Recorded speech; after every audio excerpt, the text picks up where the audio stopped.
Welcome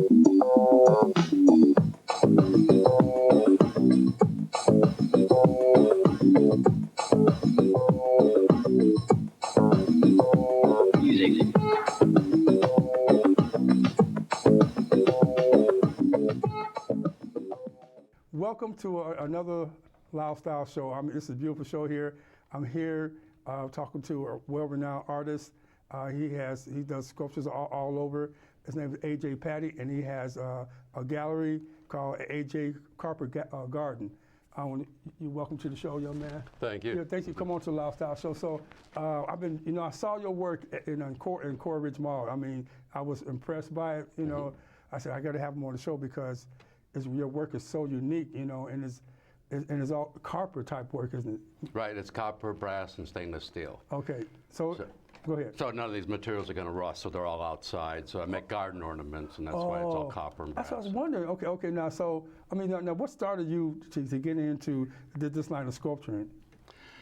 Well, my father came home one day with a copper sculpture that spun around and sprayed water, and the thing spun, and so it was kind of cute. He wanted me to.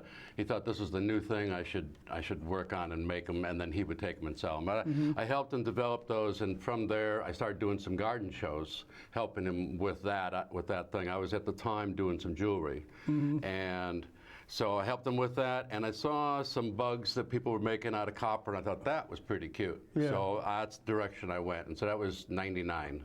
Oh, nice. And then in 2000, I decided that's what I'm going to do. It's kind of turn the century, change my mode. Yeah, hey man, I know. So this has been like a full-time job for you then. Totally full-time. Once I got into it, this is full-time. Wow. Now, is all your pieces made of copper or a different type of?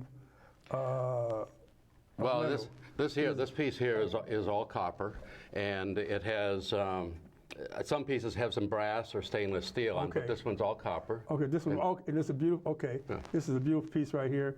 Wow. Now, how the heck do you even get these colors in there? With this, it's a beautiful piece. Well, the colors, the bright colors here, this is all automotive paint, just like a custom motorcycle or car finish. And then on the leaves here and the stems, I paint this all with acid, and the acid pulls out the natural patina of the copper. Okay. And then we put a clear lacquer over that. We do all the bright colors with the automotive paint, and then I put a urethane over that, which is what bakes it. We bake that in an oven. It's the same finish we put on cars, so this is an automotive finish, going to hold up outside, so they hold up real well. Right. And basically all these pieces you do are pieces that goes from outside, not inside. People use this inside. This piece here actually is a piece very similar to a piece that I had at my wedding. I got married in the Amanas about 6 years ago, and for each table setting, I had one of these, had a little frog kind of climbing out of the piece, and so this is one of the table settings. At the end of the wedding, most people, some of the people, all the pieces went home. Oh, wow, yeah, I believe it. It's beautiful. So this piece here actually is a table piece, but it also has a post underneath, and then I put this on a post so we can put a garden stake in the ground. We set this on top, and then this is actually a garden piece. But it has a dual purpose, so in the winter time when you don't want to leave things outside, you can bring it inside, put it on the kitchen counter, and it looks beautiful. Amen. That's beautiful. I can see why people like your work and people buy your work. Now this particular piece down here, we can lift it up. It's just on the base. This is This particular piece down here, I like. Now this is like where birds come in. Yeah, it's a bird bath. Yeah. And they can come in, and the water in there, and people and the birds come around, and probably think these real flowers, something like that. That's right. Well, we get hummingbirds that actually fly right into my gallery because they see all the flowers, and so during the summer, in the last couple of years, we've had to go in and catch these hummingbirds and get them back outside because they like the flowers. They're attracted to them. They are. Colorful. Your work is very colorful, very colorful. Well, it's the use of the automotive paints. We do the best paint. We use a lot of candy apple paint so we can see through them. If you look at this dragonfly here, this is the paint is right on top of the copper, and so we're actually getting the shine off from that. And so in the sunlight, there'd be a much brighter piece. Yeah, and that piece is mounted on a brass rod. And so then that's going to move with a little bit of wind. Yeah. And that piece sits on a table, has a feet on the bottom for a table, or will sit on a post as well. Wow. And it moves a little bit too. Yeah. Wonderful, man. That is My goodness, and then, now what kind of flower is this? You could say? It's a water lily. Water lily. And actually this piece I just redesigned 2 weeks ago.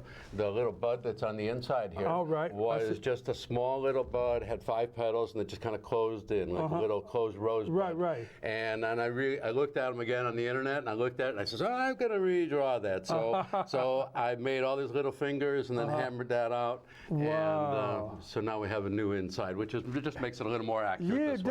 I love it. I love it, man. And you know what I like? I like your frog. I see people see that. Now this frog is a little tongue sticking out. I mean, this is a beautiful thing. I mean, the way the frog looks, little details in it.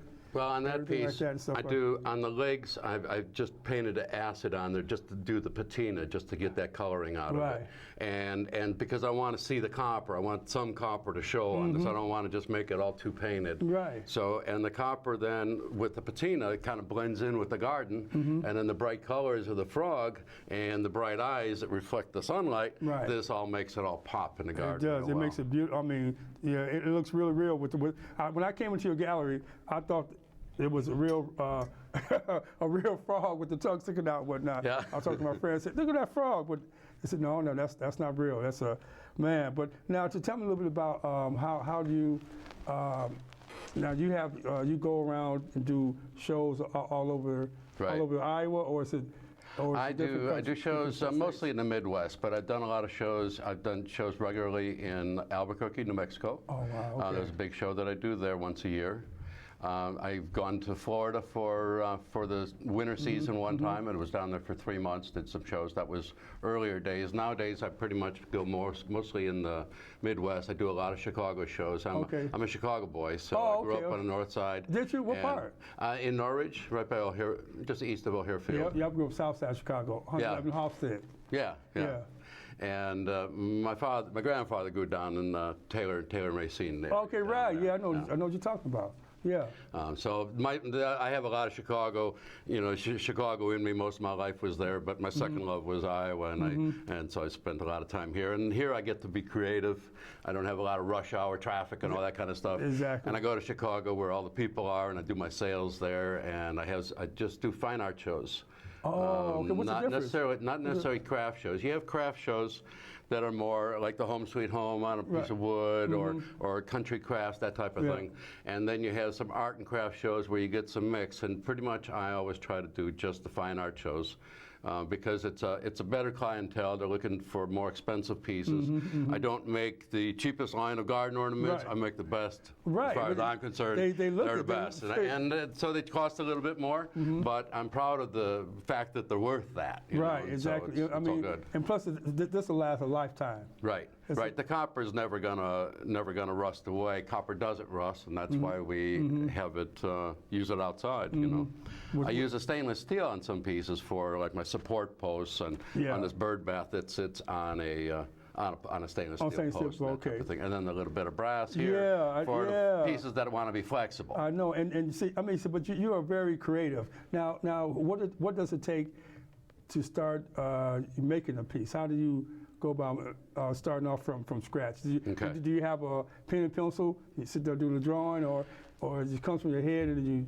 Of course, there's an idea first. I'm just getting an idea. Maybe it's a customer asking me for something, or just wanting to do something else that grabs my attention. I want to work on. So I'm going to go on the internet. I go look around on the internet. I'm going to find some pictures, Google images, whatever. There's lots of pictures out there, and I take that picture, and then I'm going to use that as so I know what a frog looks like. And then I'm going to draw him out. I draw it all out on the computer. So I have a little CAD drawing program that's part of my plasma cutting, and so I draw the pattern out, and I can edit it and look at it, and then I lay these out on a sheet that then gets cut out.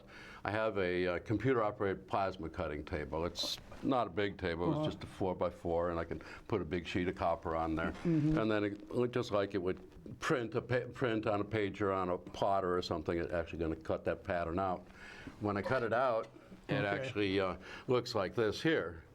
And so this is a peace sign actually that I was making. It's a new design. I was starting to do a little more pieces inside of a sunflower. Oh, it's okay. Yeah. People can see that. And so I don't know if you can see that sunflower there. And then on the back side, this has always got some, after I cut it, it has some roughness on there, so it would do to some grinding on that. And then I'm going to take the same piece, I'm going to start to hammer it out. And I've got another sunflower here. This is similar to the piece behind me.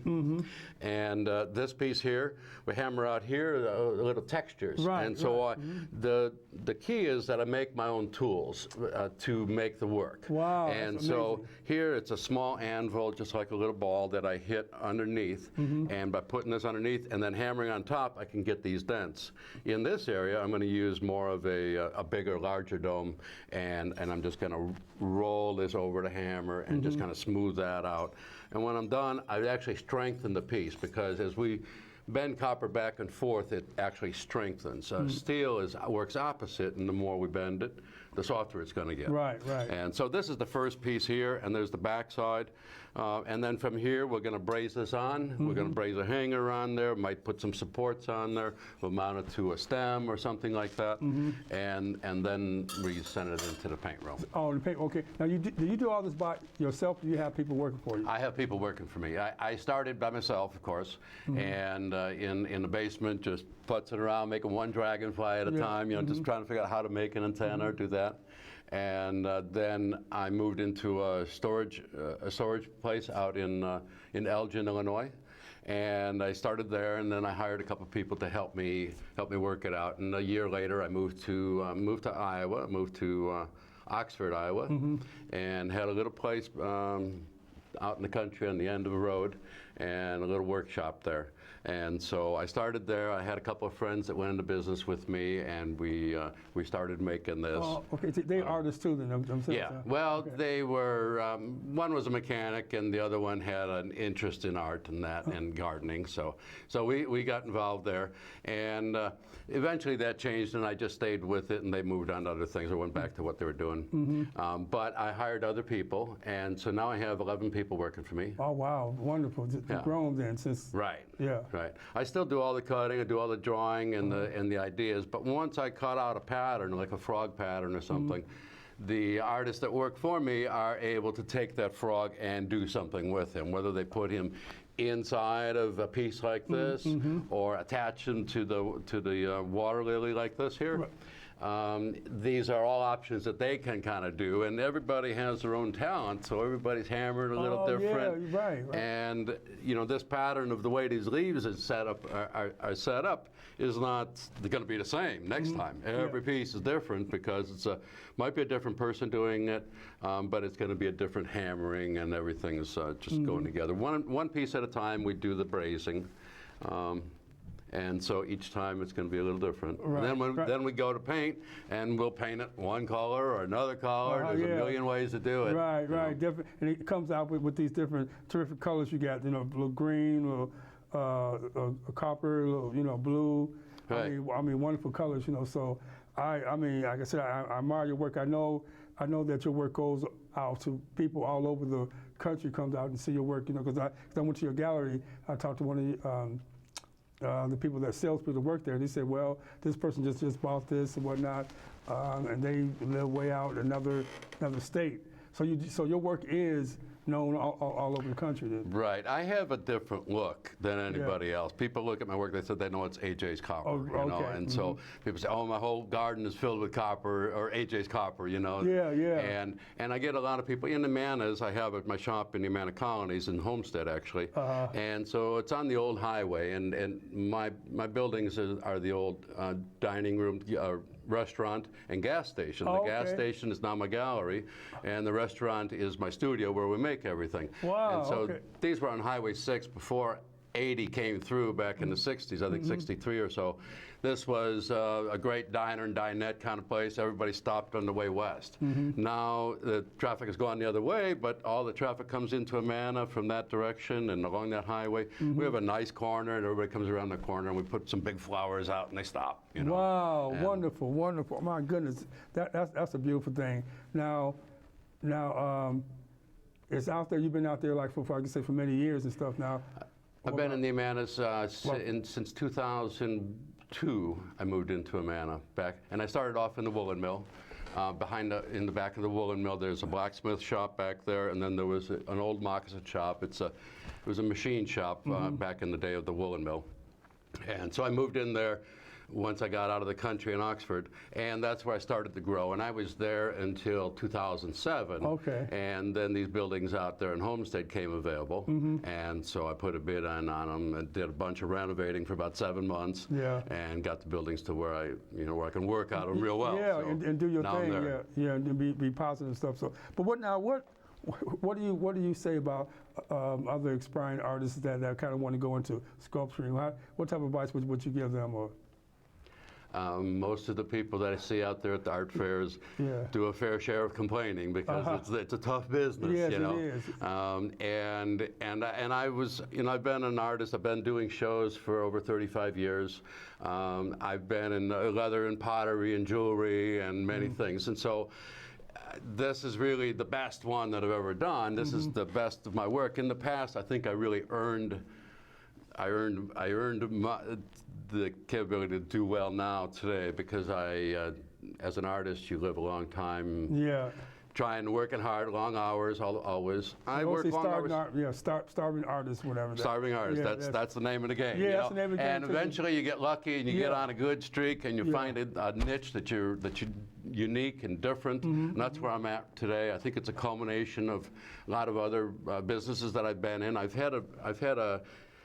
I started off in the belt buckle business. I had a paint booth there. We would put clear coat on our metal belt buckles back in the 70s. Wow. In the leather, we would spray paint on there. We'd spray paint final coats and different colorations as we'd antique through. So I've always had paint booths. I've always had a paint booth around. I painted my own cars and motorcycles, things like that. So it's having that experience and mechanical experience. I really started as a mechanic. As an automotive mechanic. I have a degree in auto mechanics out of a trade school after college.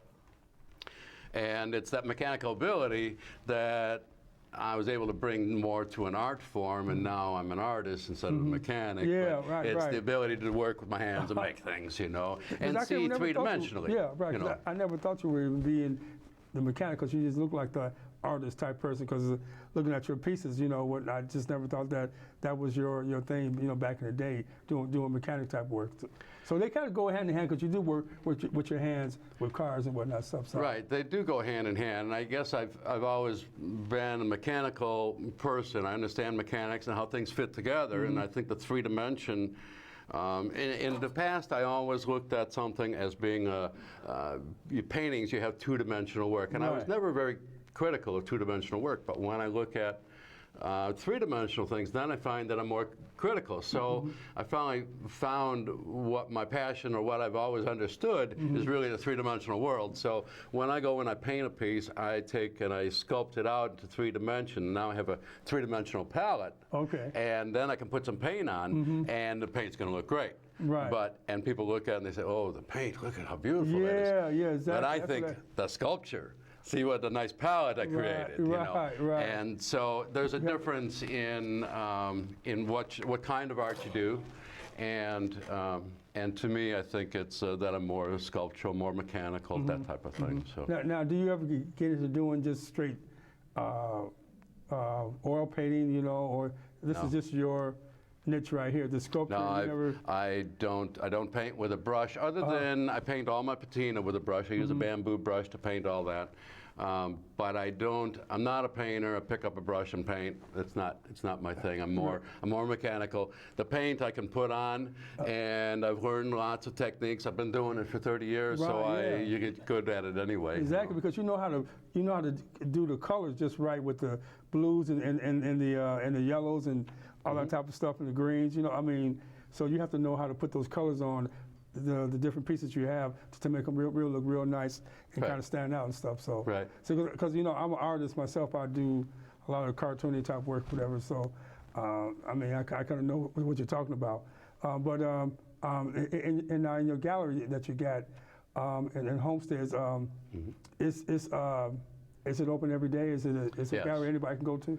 There's a couple of holidays that we close in every year, but pretty much we're open 7 days a week through the winter, everything. Our season is basically spring and summer, very strong. Okay. And then at Christmas time, we open up a store in the mall sometimes. Right. And that gets us some Christmas business. But generally in the wintertime, I'll finish my shows in September. I do 10 art fairs in the year. In September will be my last one, and then I'll kind of go into just production mode. Oh, okay. And so from then until May, we're just making pieces and making this and making that. And then in May, we come out, we have a whole new bunch of work. Right. We bring it out, start going to shows. Exactly. Our stores are carrying it all the time. We have 2 galleries, the one in Homestead and another one in Galena, Illinois. Oh, Galena, that's a tourist town anyway. Yeah, So Galena's got lots of tourism. Yeah, so everybody like goes, Amana colonies, Right, but just a little bigger in their way there. Exactly. So people go, because I know I've been to Galena before, and it's so small. You go, you if you blink your eye, you roll right past it. But Galena is, one of those type of towns. But it's for tourists. People go there to see what they have, to buy stuff. Right, they have girlfriends' getaways all the time, and they go up there and they love to shop. And I don't mean to put them in a slot, but they get a lot it that way. Exactly, so it's a very good town. And I mean, so another thing now how long does it take to get a piece like this, like behind us? These type of pieces you have here. Well, this big double I know lily we can here. get a shot at that, but those are amazing right here. This big lily here is it's about 6 feet tall. This piece takes about 20 hours to produce. Okay. So that's 2.5 days or so. 20 hours, yeah. In the top, we have all the stamen, the little brass stamen in the center, and all of that. Those are all separate pieces that all have to be brazed together, and then we polish, and we round off the ends and shape all those pieces. And then those are going to have a little bit of movement with the wind, and so they'll move with that. Oh, okay, wow. And then the flowers on the bigger pieces, they actually unthread right off so that we can transport this piece around. Yeah, right. So we'll move those around. And you can see on the stem and the leaves where there's all the patina. That's all done with the paintbrush. Oh, wow, really? And we're just kind of abstractly putting on some color that gives it a nice outdoorsy kind of feel. Yeah, it does. So it looks like it's coming out of the ground and it's got these big, beautiful flowers. Yeah, I love it. I love that. Now that's the sunflower. Sunflower, right? That's sunflower, beautiful thing. So I mean that and. Now this is what you say? Lilies. These are lilies. Yeah. With different colors. Now this is pink. Some lilies are different colors. Whatever. Right. We have a yellow one over there that's kind of got an orange. It's more of a tiger lily in that case. Oh, okay. It's a real common flower. You'll see it along in the ditches and stuff. Right. Yeah. Exactly. But these are bigger than. These are nice. Now, you said you come out with some new stuff coming out next May. Right. New pieces you start doing those. Well, all winter long we'll be making them. Okay. Yeah. So you got any ideas of what you're already in your head, or you just? There's thousands of ideas, and it's really. I mean, I'm making new pieces now. This piece out in the sun is something I was just changing around. Last week we were changing around on this water lily. We were changing around the insides of that. I made some top hats a couple days ago. I drew out some top hats we're putting on top of some snails. And so they'll have a little hat sitting on top, and he's grabbing with his hand. That is unique, yeah. And the snail has holding a cane in the other hand. And he's got his top hat. It's a little Gary Cooper kind of piece. I like it. Put him in a tuxedo and paint the snail with some little dots like a tuxedo. Oh, wow. Now I've never seen snails in a tuxedo before. Yeah, no, these are different, Wow. Do they talk? No, they don't talk. They don't talk. Darn, dang, boy, they can talk. Boy, I tell you, you be making some real good money then. Yep. But it's always just doing little twists on what we're doing, and occasionally moving in a new flower. And I created some new flowers we're working on. It's an Iowa flower. I don't remember what it's called. Got a little yellow orange button in the middle, and the flowers come out. It's a lot similar to the one that's in the water lily as a centerpiece. And I don't remember what the name of the flower is, but somebody said, why don't you make those? So I'm making it. You're making those? Okay. Yeah. Once I finish it, I'll probably learn the name. Yeah, I probably would. Put a different name now. So, and you also, now do you do like, you do, besides these type of mammals or animals, whatever, you do like regular animals like dogs, No. You make. No, actually, one of the things I always tell people when they say, "Well, do you do custom work?" I say, "Yes, I do a lot of custom work along the lines of what I do with the bugs and flowers and things like that. But I don't do dogs and cats Oh, man. and horses. It's just Or because spiders I and have to snakes. specialize in somewhere, and that's just not where I'm going. Someday maybe I will." Because you could do it if you wanted to, though. Right. You Right. could, I mean, you actually could do it. Yeah, and I come could. out. But you have to specialize in some area and do This is your try and do specialty one right thing here. well. Yeah. Right, right. And because I mean, because when I do my other show, I have a segment called Dr. Pet, and I always ask her to bring a tiger on the show. You know, because I love tiger. She said, "No, we ain't gonna have that one." But I just asked her anyway. Sure. So, but that would be nice if you could do a tiger, man. Yeah. With a tuxedo on and the top hat too.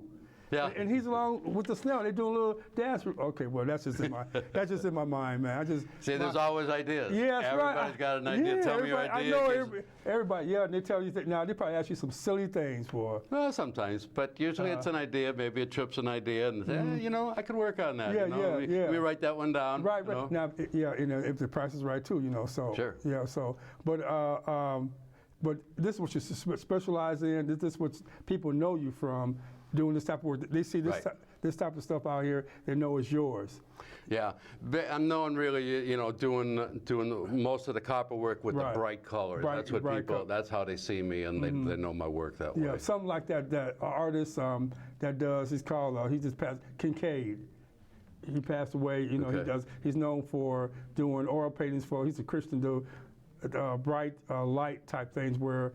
With a spark of light in one place in right, there. Right, I think I've seen something like that. Oh yeah, he's real. I mean, that's what he's known for. They see that work. That's his. It's just like yours. You have a niche for that, and it's a beautiful thing. I mean, like I said, when I first came to your shop, at the mall, I walked in and I was like, wow, what is this? Because I've never seen this work before. I've never seen this type of work before. It's unique. And I said, wow, this is a beautiful thing. You had different pieces with the bugs, and you're doing the bugs different. They're just not plain bugs. They have their expressions, So that really caught my eye to see all that. The personality comes out in the frogs. When I take a frog and I put the eyes on, the eyes are what make it. When we hammer this whole piece out, we get it all hammered together. We braze on all the little pieces, and we patina it, and we paint it. When we're painting it, we cover up the eyes, so we don't see any eyes. So we just have the frog, and sometimes I forget what color those eyes are. I don't even know. We're going to paint it regardless of that. When we're all done, we get it all painted and all clear coated, then we take the things off the eyes, and it's kind of like taking a blindfold off of a person after they had an eye operation. All of a sudden, you can see the personality, and the piece comes out, and so it's like giving birth because all of a sudden the piece just pops. Exactly. I love it, man. I love it. And so it's always fun because we're always seeing the piece for the first time when it finally gets completed. Wow. Okay. Beautiful. You know what? So would you hold that thought because. We're going to take a quick break right fast, a quick commercial break, and we're going to come back a little bit more to talk with AJ a little bit more, maybe a little bit about his personal life and really about where he's going with his stuff. So I want y'all don't turn that station. We'll be right back with more of AJ right after this.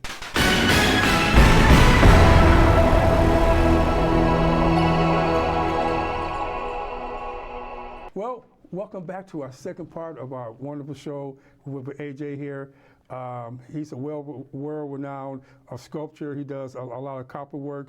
As if people can see right now his work. We were talking a little bit about, at the break, a little bit about if you did penguins. So you don't, because my friend, she loves penguins and whatnot. So whenever you're going to do something like that, you got to get some penguins in.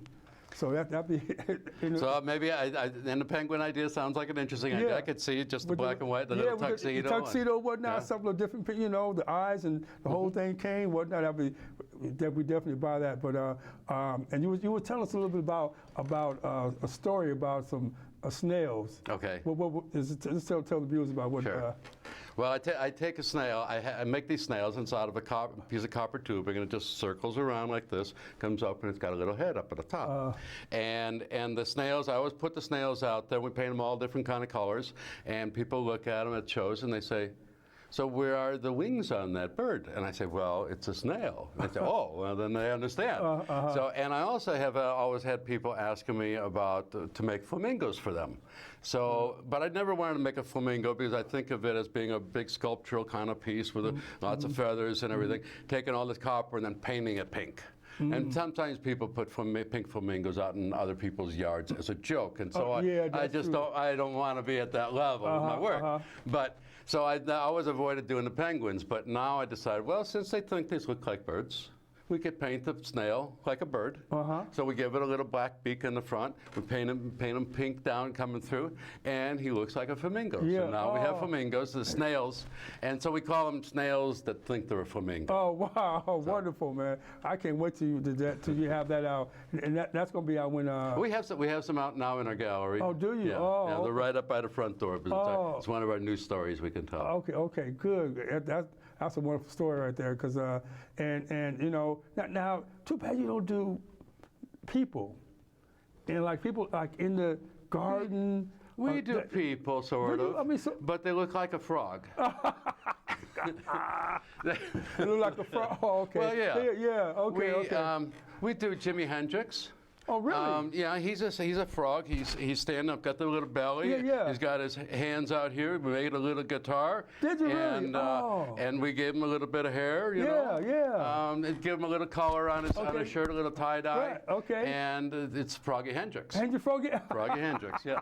I love it. Oh, man. We actually, in our gallery, in our front counter, we have a glassed-in case that we put just a special set of, I think there's 7 frogs in there, and it's our frog band. Okay, frog band, So we have one named Soundcheck, and he's there. He's got the headphones over the top, and he's got all the board with all the buttons and switches and stuff like that all on there, and wires kind of running around and stuff like this. And then we have a little tiki bar that goes with that, with a little bartender behind there. And then we have Froggy Scruggs with the washboard. Yeah, washboard, I like, And we have a banjo, and we have the 7 different pieces. And so we do people as a critter. As a critter, okay, yeah, exactly. Sometimes we do some wedding pieces for people, and we'll do a little frog and a little gecko or 2 frogs, and one of them we put a little veil on, and the other one gets a little top hat and a bow tie or something like that. Yeah,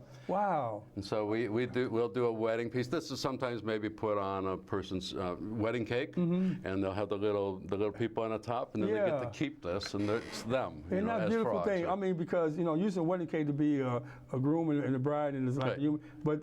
This is a groom and bride, but it's a different type of groom and bride, though. They look like frogs. Yeah, it's like frogs. Yeah. Like frogs. See, I forget about that commercial. It's a Geico commercial with that little, with the little gecko. A little gecko, whatnot. So the type of character like that kind of comes to life, whatever. But now you know what? Now I know this ain't real, so I can touch it because I don't like this. This piece right here, I can't stand spiders. I don't like spiders and snakes. You do snakes too, don't you? We do snakes, Oh, my goodness, man. And I can't stand those. Okay, this little, I'm holding it. If it bite me, believe me, we're going to have some problems. Guarantee he will not bite. Okay, because, look at this little critter, boy. Oh, my, it's big. I mean, it has like a black widow. But it's a male spider, isn't it? What's his name? Her name? Well, he doesn't have a name. I let people name him afterwards. Okay, sometimes I do give him names. It's a male? It's a male, isn't it? I don't know about I'm looking, that either. Let me see here. It's a male. Okay, it's a male. I can tell. Let's just look about. Yep, it's kind of. And that's a small spider for us. That's about a 12 inch. It's too big for me. We do some 24 inch. We do 36. I've done 6 and 7 foot spiders that people put up on a roof, and they kind of slanted roof in the front of the house, so the spider's just looking down over the front entryway. I wouldn't come to that house. No, a lot of people don't. Yeah, but good. That's a beautiful thing, though. I mean, the colors, man. I mean, my goodness, man. Okay. This is the closest I ever could get for a spider. Yeah. This is the closest ever in my life. I'm looking eye to eye. Eye to eye, man. You got some big eyes, man. Okay, it's a beautiful. Well, spiders and snakes are one of the things that people don't. It's all solid copper. Yep. Okay. And sometimes we make a spider web, and then we can hang them on a spider web. Oh, You can put it wow. up in the corner of your house and hang it up there, so you got a nice little spider. Yeah, especially Halloween coming in, shoot. That's right. You look into his eyes, he'll make you smile. But I have, spiders are things that I've had, a lot of people won't come into my booth sometimes, or they'll yeah. stay away from them. They look too real, you know? I know, because I thought that spider looked too real to me when I came to your gallery. And I said, man, I don't like, and now I haven't seen the snake yet, though, but Yeah. you do snakes. I do some snakes. I do some that slither along, and then they just kind of come up and they have the little tongue sticking out. Oh, there, you know? yeah. Oh, my goodness, man. Now, And big bright eyes. now, you did a praying mantis. Yes. Ooh, yes. that We do a lot of praying mantis mantis. Remember praying mantis? It was a big praying. I mean, that bad fellow was big, got to be at least about 6 foot. Yeah, and it was big, and it looked like it could knock you upside your head, boy. He's 7 foot tall. Yeah. About 9 feet long. He sits out in my yard all year round. We brought him the only time he hasn't been outside in the last 6 years since we made him has been the 2 times that we did the mall. Okay. And for the Christmas season, and we brought him inside the Yeah, mall. yeah. So. He need to get a little bit more light. You know, he's getting a little pale there. He got to get a little color in him, man. But now, what is one of your best-selling pieces have you done in your, that, you know, is it the frogs that people just kind of like, oh, I like this, gravitate to, or is the sunflowers? Because sunflowers, you do a lot of those nice sunflowers. We have a lot of popular items. So yes, you do. I mean, I don't know which is. Frogs are definitely. popular. Some people are just frog fanatics. They just love frogs. I mean, most people like frogs. Yeah. You know? Oh, yeah. Sometimes I do geckos, and some people aren't crazy about geckos, but they're cute and they make it a nice smile, so people like them too. But hummingbirds are probably my most popular item. People yes. love hummingbirds. I love them we do too. some hummingbirds on little springs that they bounce, and we do some others that are inside of a heart, Yeah. and some others in a circle, and we do bigger size and smaller ones, and we use them in a piece to hang over a piece or something like that. So hummingbirds are people, I could see that. Yeah. Hummingbirds could be, would be real popular with people, that people like your work doing hummingbirds, that they ask you to do custom jobs for them, you know. Right. Now, do you fly your stuff over to other, say somebody orders a big piece, did you bring the piece over to them, or do you have to come pick it up, whatever? Have you done that before? Usually I'm doing, if I take an order at a show and I'm in Chicago area, I'm going to go back there 6, 7 times in the year. So when I get it ready for them, then I'll bring it into a show, and they'll meet me at another show and pick it up. Good, okay. We ship all the time. Every day we're probably shipping just about, because people will call us and have an order for something. But I don't, some of the pieces get too big. If we're talking about a 6 or 7 foot flower, we had to send one out to California by truck. So we got to take it apart and put it on a skid and ship it out. So you did send them all the way to California? Sure. Yeah. Oh, man, that's a little. It costs a little bit of money. Yeah. But, they want it. It's a big, beautiful piece when they get it there, and they're the only ones that are going to have one. So. Unique. Okay, that is a one. Yeah. See, that's what makes your work so unique. When people get your work, there's not a lot of people out here doing this particular type of work that I see. Right. So you are in a class by itself, really. I really developed my own look here, and so there's really nobody else that looks like this, and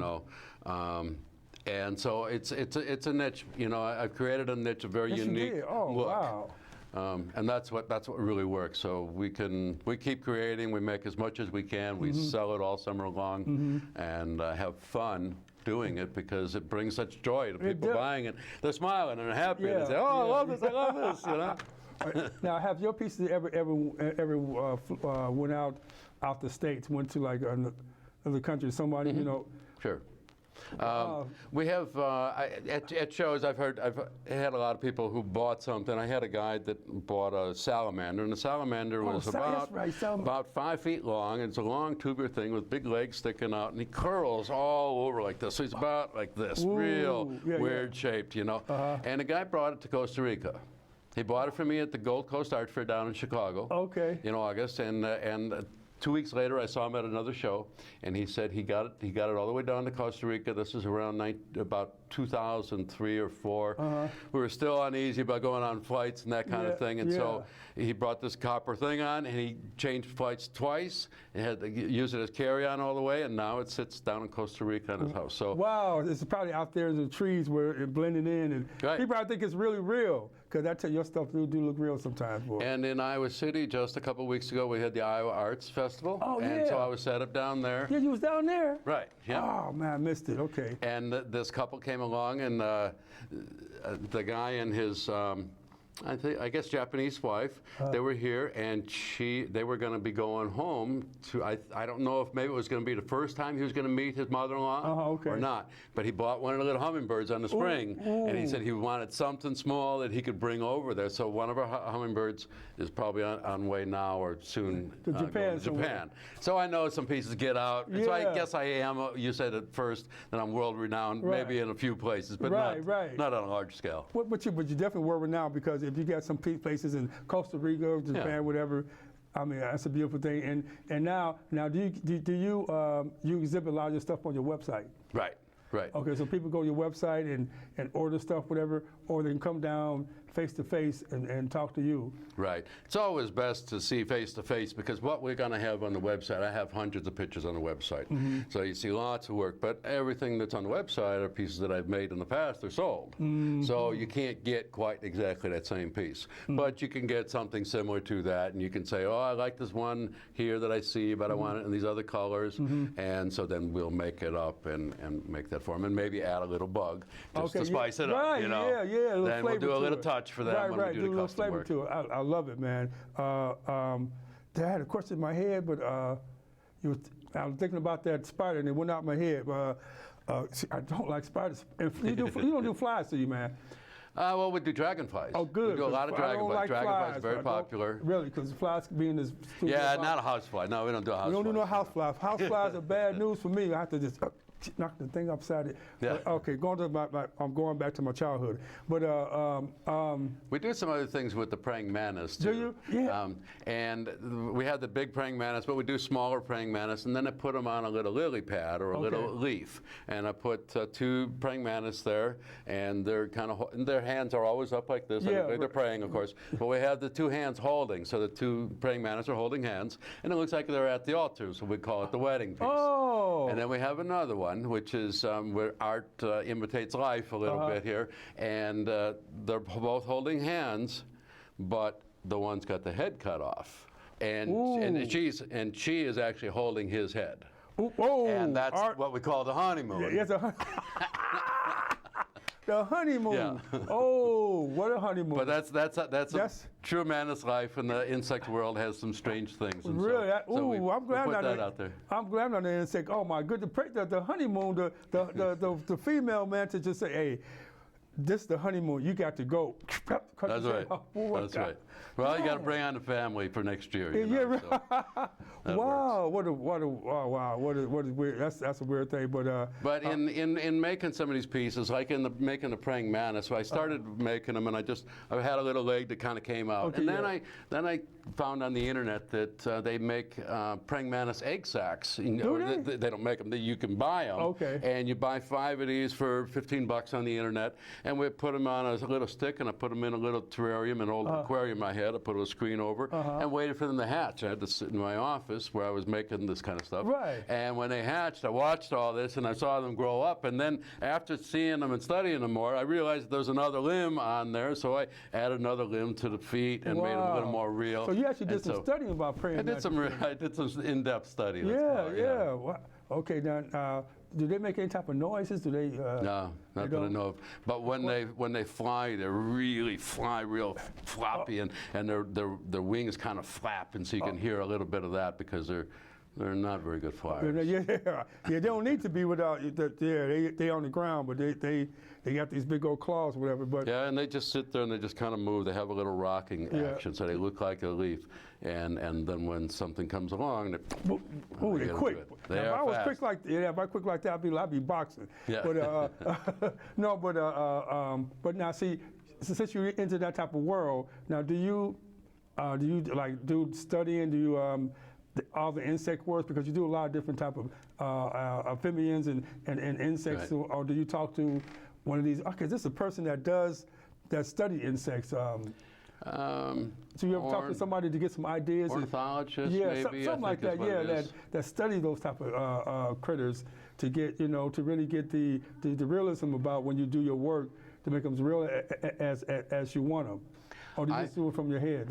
I had not really talked to most. I've not learned how to make something from talking to somebody who studies them necessarily. But I've had people who wanted to buy, let's say, a dragonfly for somebody who was going to school in ornithology, and so they, on more than a couple of occasions, I've had people ask me to do that. So when I see them buying a dragonfly for this gift, I always tell them, because my dragonflies are not anatomically correct. Okay. Dragonflies, when I first started making dragonflies, I looked at how to make the legs and the wings and that kind of thing, and then I added the antenna on there, and they look cute. And I said, okay, great. So I put these out, and I was selling them for a while, and they're good. And then I looked them up on the internet, and I noticed that they don't have antenna. Oh. No, dragonflies don't have antenna. Oh. So I took the antenna off the dragonfly, and now it lost the sleek look that it had. It had these antennas stricken back, coming back. It looked really nice. And people didn't care for them so much. So I used my artistic license and put the antenna back on. So now all my dragonflies, if they're going to go to somebody who studies ornithology, they need to know. I understand that these are not supposed to have antenna. They just look better that way. Exactly. And this is your interpretation of a dragonfly. That's right. Because you're the artist. That's right. So I can make this. It doesn't have to look exactly like it. I'm trying to make something look fun and enjoyable, and get the idea across. Keep it simple. Right. Now, do you ever get any letters written back to you? So people bought your work and said, "Wow, I'm going to write. I'm just writing you saying, man, we love your work at our house. It's blah blah blah." Yeah. Do you get any type of thank you letters or any type of people saying anything to? Absolutely. And when I go to art shows, or even in my store, a lot of times there'll be a past customer there and some new customers, and the new customers always say, "Well, so how do these hold up?" And my customers say, "They hold up wonderful," and they just blurted it out. They said, "They're wonderful. I've had the sunflower out in my yard for 6 years. I never take it in. It looks great." And that's what I hear a lot of times, all the time when I'm at shows and in my galleries. If there's other people around, they're really proud to say that they love the piece, and that's why they're coming back and they're buying again and again and again and again. And so I might see them 2 or 3 times in the summer, and they'll keep buying from me. Wow. And then I see them year after year. So. Yeah, it works. Wow, I really admire you, and I really just envy you, because, to be able to have a talent and then be able to do your talent, and this is your livelihood, and be able to do your talent to where this is what you do far financially and stuff like that, and for full time, it's a blessing. To do that, you do have a job that you enjoy doing, that God bless you with this talent. I mean, wow, it's a blessing to do that, really. Being an artist is not, my father, when I first was doing some leather work in the basement of the house, my father said, he was an electrical engineer, and good job, whatever, but he says, you're never going to be famous as an artist, you're never going to an artist never makes money until he's passed and gone. Yeah, and I said, well, I still like doing this, Yeah, you're still doing it, so that's not true. So some people can really have like a niche and whatnot, people can just fall for it. And you can just be successful. Yeah, and by staying at it and trying different things until, and always making a living at it. But right now, doing a little better, because what I'm making is just so unique and so bright and colorful and cheerful, and it's fun to do, it's fun to make, it's fun to buy, and it looks good around. So it does. It's good around inside a person's house and outside a person's house. So you filling all the needs, and with the way the world is, the way the economy is and whatnot, the way people are with the bills and all this pressure and all this a lot of people just getting depressed, and we need a little bit of uplift, a little light, a little bit of color and whatnot, and yours is kind of brighten up people's lives and makes them feel good, some people need to feel good sometimes, and just forget about their problems. And see your work, I mean, this beautiful, this is colorful frog here with the tongue sticking out. It's unique. Yeah. Now, I never seen a frog with its tongue sticking out like that. So it's different. Yeah. It catches your eyes, man. It catches your eyes. Yeah, some people like that, and they think, oh, and other people, oh, I don't know about that tongue, you know, it's a little too much tongue or something, you know. So, but everybody has a different look at what they like, and so when I don't do a lot. I do some stuff custom, but really what we get to do is really the best thing, like what you're talking about. What I get to do is I get to do art every day. I love it, you know. Yeah. Couldn't ask for a better job. It's exactly what I wanted. It's the total plan, you know, the working out, you know. But the, and I forget, and I lost my train of thought there. But it's that ability to do the art and to create a fun piece that people enjoy. It actually makes you feel like you're giving back a little bit of something because you're getting to do something that's really enjoyable all the way around. Exactly. People see that in your work. I mean, you know, people don't want to buy things that's dull and just dingy type things. They want something that they can look at and unique, but has depth to it and has meaning to it and whatnot, is bright, you know? I mean, so you come in a time where it's just right to have your niche right here, what you got, and no one's doing it. You know, so if somebody needs this type of work, they know who to go to. You know, they got to go to Homestead, they got to go to Glean or whatever, or go on your website and pick up your unique work or whatever, because not everybody's doing this. You know, really, it's not. You know, so I commend you for what you're doing, and man, it's a beautiful thing.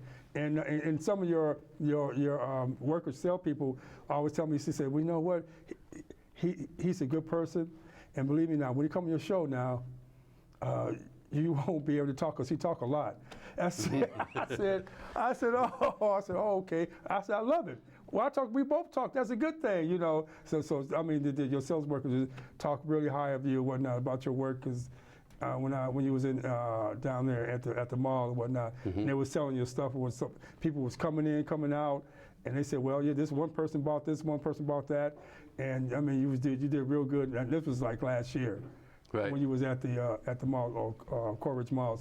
So I hope you come back there again, you know, this year. Yeah, well, we hope to too. We'll see. We only do in a month or month and a half in that type of year. So it depends if they have open spaces, and then we come in for the Christmas sales. Christmas, and just in time for Christmas sales, though. But we're always available in Homestead, and we're only 12 miles down the road from Iowa City, so it's 15, something like that. Now, do you plan to open up another gallery? Or this is just the only two you're going to be? No, I don't. In the future, I don't really plan on growing anymore. I really, I'm 60 years old. You don't look it though. I'm gonna say that. You don't look it. You don't. But you know, I am, and I'd like to maybe spend a little more time in Mexico, or you know, a little time off. And so I think I'll always stay involved in this, you know. But I want to kind of turn it over to some people that are working for me and try to bring them up the ranks, and be able to back away a little bit. But this is, you know, I when I'm not making my art, I still want to make it. So all my spare time is still spent at work making the stuff, you know. So I don't know how it is that I would actually be able to give it up, because I enjoy it a lot. But it's nice to be able to get away sometimes too. Oh yeah, because you have to have a life too. You have to go out, go to vacations, stuff like that. Because I'm thinking you're doing this 24/7, but do you have some time off?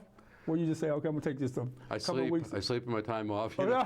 Oh, wow. But I go to shows in the summer. I go to shows. I'm working for 2 or 3 days in each weekend, and then I come back and I work. And I might take a half a day, one of those days, to take off, just because I just got to take a little bit of break. But I stay at it all the time, especially in the summer. I'm working real hard this time of year. When the fall, well, we would say mostly the fall. If you have any type of little downtime, it would be. Probably in the fall, if that. Right, after Christmas is a good time for vacation or whatever. It's quiet time, you know. In January sometimes, you can just go ahead. Man, but I keep everybody working throughout the year, and we're always making stuff all year long just to sell it all in the spring. We get very busy through the summer. So right now we're starting to. Our gallery is looking thinner. We've got a lot less merchandise in the next month or two. Thing. We'll be down as thin as we get. Yeah, so, that's a good thing. That means that they're gone. That's right. That means now it's time to. get your new stuff, do that and whatnot, and get that filled up because, like you said, every year, like sometime during the fall, when you kind of come with new ideas. Right. Well, I have time to do more of the custom work then because I have more time to think. I'm not being rushed to get out a special piece for somebody with a little frog on there and try to make the top hat that's got to go with it. Right. Yeah. So we're doing a lot of little extra changes during this time of year just to make some pieces and to fill in the gaps of what we need or something. But in the wintertime, we can be totally creative and just go in another direction with some new items. We've done some bigger pieces too. Like I did a couple of eagles back in 2007. Oh, wow. We did 2 big eagles. They were 4.5-foot wingspan, 1,400 feathers on the whole bird. It was a lifelike. Most of my stuff is just I'm trying to keep it simple. Yeah. This was to make it lifelike and realistic. And we're going to work on some. Is it gone? They're both gone. Yeah, okay. They were $3,500 and $4,300. Wow. So they were nice pieces that people brought, and they were bought for people's homes inside their home. Beautiful thing. So. You know what, AJ, this has been a beautiful time. You came on the show. You showed your work to the viewers. I hope the viewers enjoyed your work, enjoyed seeing your work and whatnot. I appreciate you coming down here, man. I've been wanting to get you on the show ever since December, and you're so busy catching up with you. So it's a blessing that you was at your shop at the time I called and whatnot. And thank you even coming on the show and whatnot and talking to me and sharing your work. Hopefully the viewers can get a chance to see your work and go on, and they're going to get a chance to see your website because we put your website up and stuff like that. So they go to your website and whatnot. And you know what? And when you get a chance to maybe the new stuff to coming out next year, maybe I can invite you back on the show and see some new ones, man. Sure, we'll show you some new work. Yeah, I'd like to see some penguins, but we can't get the penguins. Yeah, well, maybe we'll have penguin by then. We'll see. You never know. You never know. But thanks a lot for coming on the show. Really, I appreciate it from my heart. Thank you. And you know, I'm talking to the guests here. To the viewers out there, hope you enjoyed the show. Hope you enjoy AJ's work, AJ's garden. Go out there to Amanda. I want to tell y'all that he has a dream. He's talented. He had a dream, and he's doing this dream. That's a perfect thing. He's an older gentleman, but pursuing his goal dreams that he got, and he's making it. And it's a beautiful thing. So, for y'all out there to have dreams and have goals, don't never give up because you never know what you can do with them. You never know where it might take you. So I encourage y'all to keep pursuing your dreams, your goals and whatnot, and be a beautiful person. So, in closing, I want to keep telling everybody to keep styling and profiling. Next time, we'll see you next. Be peace. Don't let your dreams die. Bye.